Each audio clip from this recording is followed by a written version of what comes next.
toujours dit, moi j'aurais une italienne, ma première voiture serait italienne, ma dernière voiture serait italienne. Ah ouais. Et entre-temps, j'aurais des italiennes. Chers petits observateurs, souvenez-vous, la gamme Fiat dans les années 90 était très riche. Il y avait la Barchetta, il y avait le Coupé, il y avait la Punto Cabriolet. Et surtout, ils avaient un duo de compacts qui m'intéressait beaucoup. Il y avait la Brava et la Bravo. Alors quand le petit observateur Erwan m'a dit « J'ai une Bravo 2 litres HGT à vous présenter », je me suis dit « Il faut qu'il vienne nous voir ». Bonjour Erwan. Bonjour. Ça va bien? Ça va et toi? Ça va super bien. Merci de venir jusqu'à nous. Alors tu connais, il y a toujours une petite règle avant de nous présenter ta voiture en détail. Justement, quel est le petit détail que tu aimes chaque matin quand tu démarres ta voiture? Alors c'est tout bête, mais moi ça va être au niveau de l'aile, c'est-à-dire ce logo 2 litres 20V. Parce que Fiat aimait bien à l'époque mettre la motorisation ou la finition sur l'aile. Et on voit, voilà, il y a un 2 litres 20V. Tout de suite, ça attire l'œil. C'est pas classique d'avoir un 2 litres 20V dans une voiture de cette gamme. 20V, c'est 20 valves, c'est 20 soupapes. Voilà. Hein. Voilà. Parce que c'est un 2 litres 5 cylindres, 20 soupapes. Ouais. On va commencer par le moteur, c'est rare, mais tu m'as dit je voulais un 5 cylindres Oui. dans ma vie. Je voulais essayer un 5 cylindres. J'avais toujours entendu parler, ouais, le 5 cylindres c'est bien, etc. Je dis, bon, on va peut-être essayer. C'est ton premier 5 cylindres? Ouais, c'est le premier 5 cylindres. J'ai eu des 4 cylindres et un bicylindre. Ouais. Et je voulais tester le 5 cylindres. D'accord. On va y revenir longuement. Mais pour ceux qui ne la connaîtraient pas, présente donc, elle est de quelle année? C'est quelle version exactement? Voilà, comment ça se situait dans la gamme, etc. Alors déjà, c'est une phase 1. Ouais. Celle-ci, elle est du 24 juillet 1996. Sortie à quelle heure? Ça, je sais pas par contre. 16h12. Et du coup, elle embarque le premier modèle du 2 litres 20V, donc en 147 chevaux. Ouais. Parce que sur la phase 2, il était disponible en 155 chevaux, avec le fameux système VIS. Ça veut dire quoi, VIS? C'est de l'anglais, donc je vais pas le dire. Ouais. Mais c'est une admission variable, en fait. Un système d'admission variable. Une fois n'est pas coutume, on va commencer tout de suite par le moteur, puisque c'est le cœur du... Est-ce que je peux faire une petite confidence que tu m'as dit au téléphone? Oui. Toi et ta famille, vous adorez les Fiat, vous en avez eu une trentaine, enfin des italiennes en général, on a eu une trentaine.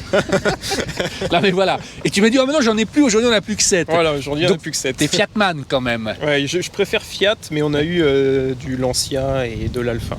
Ah. Et de l'Abarth. J'adore ça. Moi, juste avant que tu ouvres, mais ce que je trouvais génial, c'est, on a oublié, mais on n'avait pas encore à l'époque... c'est les feux très étroits, oui. Et c'était rare d'arriver à faire comme ça ce regard pincé. Calandre aussi. Ouais, la toute petite calandre. Avant, ouais. Il y c'est avait pas vraiment ça à l'époque. Ouais. Bah, quand on voit sur l'avant. Ouais. Bah, même de côté, hein, si on peut se mettre de côté. Et surtout, en plus celle-ci, elle pack sport. Ouais. Donc elle est plus basse de 20 mm devant. D'accord. Et ce que j'adore, c'est qu'elle est vraiment grosse de l'arrière et haute. Et plus on va vers l'avant, plus elle tombe, plus elle s'affine. Enfin, moi, j'adore le profil. Je suis d'accord, elle est voluptueuse cette voiture. Ouais, j'aime bien. Elle a le côté sensuel des voitures italiennes, quoi. Bah, le dessin est quand même vachement moderne par rapport à ce que faisait la concurrence, je trouve. Ouais. Parce que dans la même époque, en face, il y avait la Golf 3, il y avait la 306, il y avait les Opel Astra, qu'est-ce qu'il y avait d'autre? De la Nissan Almera. Encore la Nissan Almera, elle avait un design aussi assez moderne. Mais je trouve que pour l'époque, le dessin est quand même sublime, je trouve. Ouais. Alors. Voilà la bête. L'immense bête. Le 5 cylindres. Voilà. Alors on trouvait, tu m'as dit au départ, c'est 5 cylindres des Lancia, c'est Oui, ça? c'est la Lancia Kappa, il me semble, la première qu'il a eue. En Floriel, 94. si tu nous écoutes. Voilà. 94, en fait, c'est les nouvelles séries de moteurs que Fiat a fait. Donc ça sort de l'usine de Prato la Serra. Ouais. Et pour situer, c'est de là que viennent aussi tous les 5 cylindres diesel du groupe Fiat Alfa Lancia. Ils ont sorti celui-ci, le 2 litres 4 qui est venu bien après, sur les stylos par exemple. Qu'est-ce qu'ils ont sorti récemment? Les 1750 TBI, il me semble qu'ils viennent de là-bas, donc le moteur de la 4C. Il me semble que ça vient de cette usine. D'accord. Donc là, il est dans sa phase 1, donc il y a juste un déphaseur au niveau de l'arbre à cam. Et comme je disais, sur la phase 2, c'est écrit VIS et c'est au niveau de l'admission, ils ont rajouté aussi une admission variable. Ce qui fait qu'il a gagné à peu près 8 chevaux. Okay. Alors, toi qui as tout conduit, les 4 cylindres, etc., qu'est-ce que ça apporte le 5 cylindres? C'est plus voluptueux? C'est plus quoi? C'est comment on pourrait dire, ça repart beaucoup plus bas. Ouais. En ville, je peux être en 5e à 50 à un peu plus de 1000 tours, j'appuie, ça va pas brouter ni rien, ça va partir doucement, c'est plein tout le temps.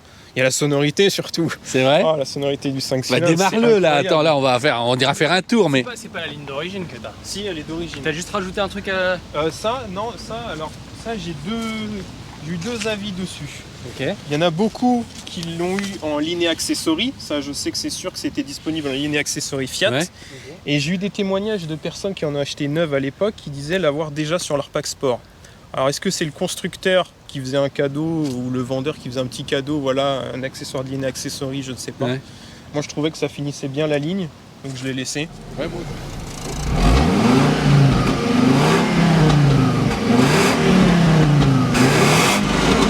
On dirait une Ferrari. Attends, viens devant là aussi, vas-y.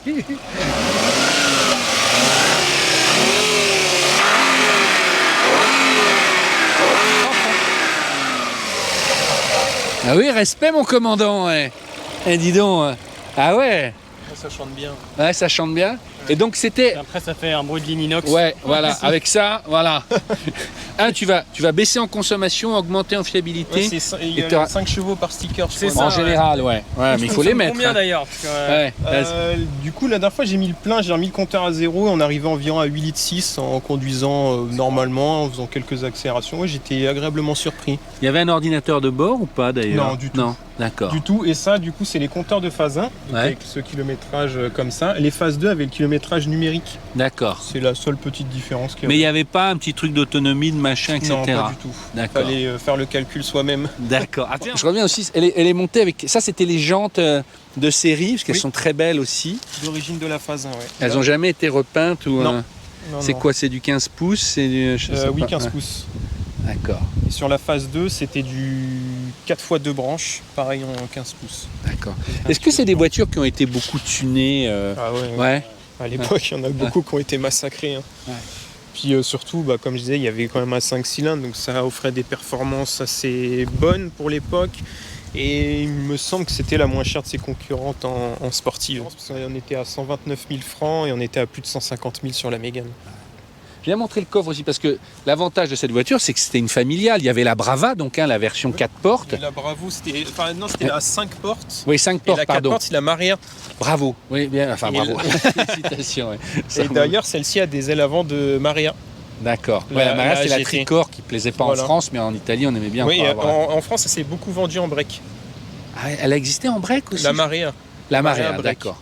Et du Ouais. coup, celle-ci, pour faire rentrer le moteur, et Ouais. je pense que du coup, le train avant doit être un peu plus large. En fait, les ailes, c'est des ailes de Maria. D'accord. Maria. Hein. Ouais, ouais. On a- Ils ont changé, les Bravo classiques ont des ailes un peu plus plates. Et là dans ta version il y a un petit kit carrosserie aussi. Là. C'est dans le, Ouais, mais dans le c'est- package ouais, c'est GT. dans le package. Quand on la prenait en finition à GT, elle sortait comme ça. Sauf moi, donc, comme je disais, j'ai le pack sport. Ouais. Donc le pack sport, c'est un peu plus basse de 20 mm, des Ouais. amortisseurs à gaz plus durs. La crémaillère de direction est plus courte. Ouais. D'origine, on peut faire 3 tours de butée à butée. Là, on est à 2,2, donc c'est vraiment très court. Qu'est-ce qu'il y avait d'autre? Les pneus, ils étaient en 195 sur les HGT classiques. Là, on est en 205. Et il y avait un... C'est pas un sticker. Ah ouais, il y avait un ouais, petit il y avait réglage pas- de para, carrossage, etc. qui était différent. Génial. Viens montrer le coffre, Le coffre. alors. On était là. Juste avant le coffre, si je peux Oui. me permettre, moi, enfin vraiment, ça après ça a bercé mon enfance, les feux. Je sais pas si tu peux juste mettre les feux de position ou. Oui. Enfin, je les trouve extraordinaires. Ouais, parce que c'était Vraiment. la première fois qu'il y avait cette bulle. Ouais, et le Ouais. côté rond. Ouais, voilà. Et moi, je dis toi, je suis fan des Skyline, ok, ça n'a rien à voir, mais le côté rond, je trouvais ça magnifique. D'ailleurs, la Mégane avait aussi un peu ça, mais ça, c'est. Mais c'est Ferrari même. Et Ferrari aussi, ouais. Ouais. Et pareil, sur la Brava, c'était les 3 petits traits, je trouvais Oui. ça extraordinaire aussi. Mais ça, c'est magnifique. La nuit, mais c'était ouf, la c'était un nuit, truc c'est de malade. Viens, Erwan, viens nous raconter. Tu l'aimes ton feu aussi? Moi, j'adore. Tu l'aimes ton feu? Viens à côté. J'adore la signature lumineuse. Ouais, Même quand t'as passé C'est- la marche arrière, le phare blanc qui ressort. ouais. Et puis dans ces années-là, elle commençait à avoir le 3e feu stop. Oui. Et ben moi j'étais gamin. Et le fait qu'il y avait les 2 feux comme ça, plus le feu stop du Qui est milieu, là, ouais. je trouvais ça, Qui- mais c'est con, hein, mais c'était, enfin je trouvais ça extraordinaire. Voilà. Ouais, j'ai- Voilà. Mais bon, c'est pour que les gens comprennent. Voilà, on peut voyager à 4 passagers et on peut emmener Oui. tous les bagages. Et, Largement. C'est même une vraie 5 places. Il y a les 5 ceintures. On peut voyager à 5 avec les bagages. Le coffre est correct. Il y a l'odeur de Fiat de ces années. Ah ouais? Vraiment, Ah ouais? c'est souvent l'école quoi, mais. Hein. Et là, t'avais déjà les haut-parleurs, truc. Oui, tout, c'est d'origine. Il y a 6 haut-parleurs. Donc il y a celles-là et devant c'est un kit éclaté, donc il y en a une dans chaque porte et une au-dessus du Quand tu tableau vois de tout bord. le package, tu comprends pourquoi elle est tombée dans le tuning dans les années 90. Pourquoi? Parce que... Mais parce que le moteur, la petite gueule de bombinette, le côté peut-être déjà les haut-parleurs, donc enfin, moi je lisais ADDX et trucs comme ça, donc juste à modifier. voilà c'est quoi, ça, tout tu pouvais était déjà fait. mettre les subwoofers à l'arrière, Il y enfin avait t'as déjà tout le le package. câblage. Ouais. En câblage, il y avait déjà l'autoradio cassette 4x30 watts avec le pré-câblage pour le CD. Donc il y avait besoin de rien faire pour l'époque. Alors, on pouvait avoir un intérieur cuir. Oui, c'était en option. Parce que ça, il y a eu une option, je ne sais pas. Les intérieurs couleurs et matières de l'époque, ils ont dû se donner le mot, ils aimaient bien le mauve. Il y avait chez Peugeot aussi à un moment. Le truc RATP. Ouais, ouais. Non, mais parce que tu sais, en fait, c'est jamais sale finalement quoi. Ouais, Rien. Ah, le pommeau aussi, c'était top. ouais, mais je m'en souviens. Eh ben, cuir. Oui, cuir volant aussi. Mais ouais, alors là, tant que tu avais la clim, ce qui était quand même rare. Yes, non juste Ouais. ici. D'accord, elle marche toujours. Oui, bien sûr. D'accord. Et tu vois, cet ensemble comme ça, un peu creusé. Là aussi, il y a du style, si on regarde même ça. Tout était... D'ailleurs, il est pas. Hop, voilà. Waouh, t'as pas passé en LED encore. Non, ah non, ça passera pas en Ah LED. pourquoi? Ah, Pourquoi? non. Ah j'adore. Ah, moi j'adore. Ah, C'est non. des débats philosophiques. Parce Non, qu'une non. fois sur deux, quelqu'un. Pourquoi? Ça va pas avec l'époque de la voiture. Et même, je suis pas un fan du LED parce que, je sais pas, je trouve que ça tient pas dans le temps.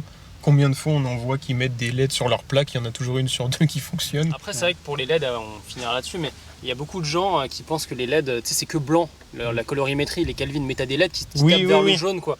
Donc il peut avoir des choses qui ressemblent et qui consomment moins. Après, si ça marche bien. Le tableau de bord d'ailleurs de nuit, il est éclairé vert ou, Oui. ou blanc? D'accord. Il est Donc vert. c'est Bon, là, on vert va et blanc, peut-être pas le on voir. verra rien, là, on ouais, verra ouais. pas. Par contre, j'aime bien, c'est ça. C'est pour régler justement la luminosité du Ouais. tableau de bord. Bon, là, on le verra pas, mais là, je fais ça, et il s'éclaire plus. Et plus je vais faire ça, plus ça va s'éclairer. Erwan, juste avant qu'on parte, tu m'as dit cette voiture a une faiblesse congénitale. Oui. C'est quoi? C'est ça. Ce plastique biodégradable, je sais pas ce qu'ils ont fait avec les poignées, mais c'est pareil des deux côtés. Ouais. Avec le temps, elles sont vraiment biodégradables. Après, l'avantage, c'est que ça coûte pas très très cher à remplacer. C'est environ 25 € la poignée sur eBay. Ouais. Bon, après, c'est pas du officiel Fiat, Ouais. mais Ça ça se coûte pas retrouve. très très cher. Ouais. D'accord. Et Après, ça, comme, c'est. Voilà. Comme j'ai la voiture depuis pas très très longtemps, j'ai pas encore pu le faire. Ouais. Mais ça peut ruiner une réputation pour pas grand chose, quoi. Voilà, c'est ça qui est.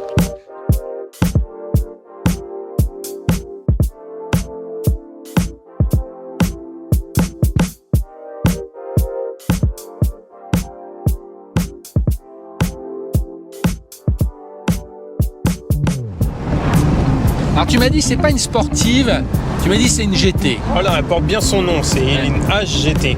Ouais. Le H il veut dire quoi? High? Je sais pas ce que ça Ouais. veut dire, mais sûrement. Mais c'est plus une grosse GT qu'une sportive. On peut s'amuser sur les petites routes, il n'y a aucun souci, mais on sent qu'il y a un petit peu de poids devant. Et moi, il y a juste un truc que j'aime un petit peu moins que le reste, c'est la direction qui est un peu trop assistée. Ouais. Et du coup, qui remonte pas assez d'informations. Et c'est très direct, quoi. C'est à peine je touche le volant, la voiture tourne. C'est le seul petit souci que je trouve. C'était quoi ces performances annoncées, le 0 à 100, la vitesse? 0 à 100, on était à un peu plus de 8 secondes, il me semble, et la vitesse de pointe 210. D'accord. On peut faire énormément de kilomètres tranquillement, on peut aller cruiser sur l'autoroute, le moteur est tout le temps plein, on peut accélérer tout le temps. Je trouve que c'est vraiment une excellente voiture qui est totalement sous-cotée en fait. Une Bravo, ça va dépendre de l'entretien, mais ça va aller de 1000 pour celles qui ne sont pas entretenues à 4000 voire 4500, mais alors ça serait le grand max pour un modèle assez spécifique. Tu l'as payé combien toi ça? Nous on l'a eu à 3000 €. D'accord. Et pour en revenir à la question que tu me posais tout à l'heure, une petite 124 à Abarth. Ouais. À la question que tu me posais tout à l'heure, comment faire aimer les Italiennes, je pense qu'il faut essayer. Faut les conduire. Voilà, faut les conduire. Parce que moi, avant de conduire un 5 cylindres, quand j'en entendais parler, je dis bon oui, voilà, ça doit être sympa, mais bon, c'est pas non plus, ça doit pas être extravagant par rapport à 4 cylindres. Ça n'a rien à voir en fait. Ça n'a vraiment rien à voir. Et tu es en train de me dire que une fois que tu as goûté au 5 cylindres, tu peux presque pas revenir au 4 quoi. C'est compliqué. C'est compliqué. Mais franchement, elle a bien vieilli, même quand je vous regarde dans le rétro, tu vois vraiment l'avant qui est pincé, un peu énervé. Oui. C'est encore. Mais vous voulez aller faire un tour pour monter 4000 tours? Il disait ouais, tu veux, tu te mets passager et tu continues à filmer pour avoir le bruit. Ok. Ok. Il reste quoi, 15 minutes? Ouais. Ok. C'est quoi, c'est à 4000 tours en fait que ça part, c'est ça? À partir de 3005, elle commence un peu à se réveiller. 4000, ça grogne. À 4005, elle marche vraiment bien. Okay. Bah là, tu peux y aller. Attends, je vais descendre un petit peu. Vas-y. Attention.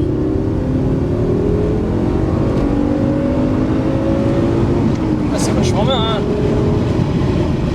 Et ça effectivement, ouais, c'est 3005, 4000 et le bruit est vachement joli vers 5000 tours. Ouais. Tu sens vraiment. Et puis elle va vraiment jusqu'au bout, jusqu'au rupteur. Elle prend 7100 tours vraiment sans souci. C'est énorme quand même quand tu vois le nombre de bagnoles aujourd'hui qui dépassent plus les 4000 tours. Franchement, c'est top. Et puis le bruit, enfin bon, à toi de voir après si tu veux vraiment changer ou pas, mais il est pas envahissant non plus, quoi. C'est juste comme il faut, quoi. Mais après, comme la boîte est un peu courte, je trouve, sur autoroute à 130 réels, on est facilement à plus de 4000 tours. J'ai peur que ça fasse trop caisse de résonance pour faire de la route. Parce que t'as boîte 5 vitesses, quoi. Donc, parce qu'après ça peut être vite entêtant vu que ça reste ton daily. C'est juste pour rouler normalement. Si t'es sur autoroute à 130 et que ça fait beaucoup de bruit. Même pour les vacances, là je la prends la semaine prochaine, je me vois pas. Tu fais combien de bornes là? Je vais en Espagne. Donc, d'accord, ok. Tu mets quoi, que du 98 dedans? Tu te dis tu vas respecter la mécanique. Même pas de 95-10 qui traîne ou quoi que ce soit. Non, 98. Que le matin dans des vraies stations essence. Tu connais tout ça parce qu'il y en a, ils vont loin. Hein. Là où je peux en mettre, j'essaye de privilégier du Total par exemple. Ouais. Et tu sais qu'il faut mettre l'essence le matin aussi, il y a des trucs comme ça. Moi j'évite quand il y a la de la pression de l'air en fait. J'évite les fonds de cuve. C'est ça. Mais non, par rapport à la pression, en fait, on a un peu plus, c'est soi-disant une meilleure qualité. Okay. Après, si on laisse ça, les gens dans les commentaires, ils vont tous dire ce qu'ils pensent. Je suis allé voir ça sur des forums, mais c'est pareil, les forums, tout le monde dit aussi un peu. Mais c'est vrai que du 98 pour ce genre de moteur, c'est tip top, quoi.